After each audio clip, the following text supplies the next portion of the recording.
मोम junction. Home नैतिक कहानियां। आलसी ब्राह्मण की कहानी। आलसी ब्राह्मण। फरवरी 13, 2020 द्वारा लिखित। नृपेंद्र। आलसी ब्राह्मण। एक बार की बात है, एक गांव में एक ब्राह्मण रहता था। वह सुबह उठता, नहाता, पूजा करता, खाना खाता और फिर सो जाता था। उसके पास किसी भी चीज की कमी नहीं थी। एक बड़ा खेत, खाना पका कर देने वाली एक सुंदर सी पत्नी और 2 बच्चों का अच्छा परिवार था। Featured videos. 360 play with protect your little 1000/107।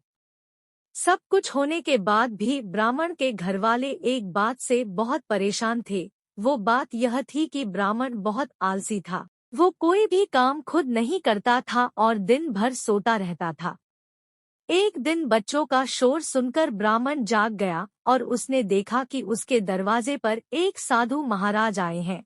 ब्राह्मण और उसकी पत्नी ने साधु महाराज का स्वागत किया और उन्हें भोजन कराया। भोजन के बाद ब्राह्मण ने साधु की खूब सेवा की। Report add. साधु महाराज उनकी सेवा से बहुत प्रसन्न हुए और उन्हें वरदान मांगने को कहा।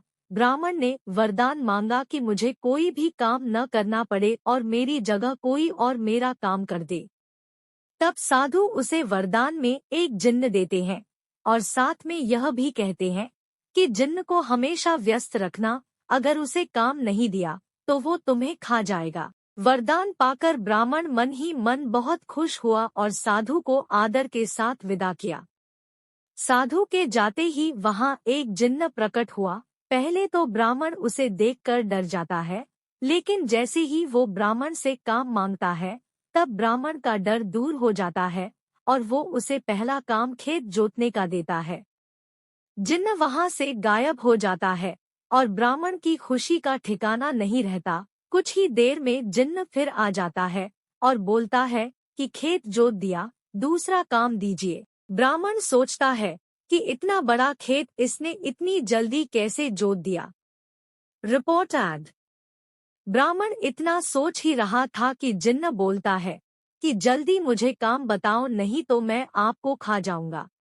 ब्राह्मण डर जाता है और बोलता है कि जाकर खेतों में सिंचाई करो। जिन्न फिर वहां से गायब हो जाता है और थोड़ी ही देर में फिर आ जाता है। जिन्न आकर बोलता है कि खेतों की सिंचाई हो गई, अब अगला काम बताइए। ब्राह्मण एक एक कर सभी काम बताता जाता है और जिन्न उसे चुटकियों में पूरा कर देता है। ब्राह्मण की पत्नी यह सब देख रही थी और अपने पति के आलसीपन पर चिंता करने लगी। शाम होने के पहले ही जिन्न सभी काम कर देता था। सब काम करने के बाद जिन्न ब्राह्मण के पास आ जाता और बोलता कि अगला काम बताइए, नहीं तो मैं आपको खा जाऊंगा। Report add. अब ब्राह्मण के पास कोई भी काम नहीं बचा जो उसे करने के लिए कह सके। उसे चिंता होने लगी है और वह बहुत डर जाता है। जब ब्राह्मण की पत्नी अपने पति को डरा हुआ देखती है, तो अपने पति को इस संकट से निकालने के बारे में सोचने लगती है।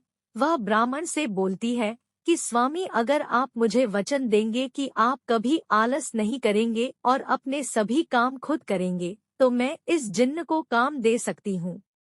इस पर ब्राह्मण सोचता है कि पता नहीं यह क्या काम देगी। अपनी जान बचाने के लिए ब्राह्मण अपनी पत्नी को वचन दे देता है। इसके बाद ब्राह्मण की पत्नी जिन्न से बोलती है कि हमारे यहाँ एक कुत्ता है, तुम जाकर उसकी पूंछ पूरी सीधी कर दो, याद रखना उसकी पूंछ एकदम सीधी होनी चाहिए। जिन्न बोलता है कि अभी यह काम कर देता हूँ। यह बोलकर वह वहां से चला जाता है।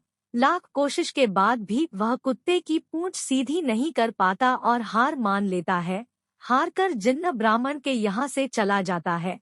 उस दिन के बाद से ब्राह्मण अपने आलस को छोड़कर सभी काम करने लगता है और उसका परिवार खुशी खुशी रहने लगता।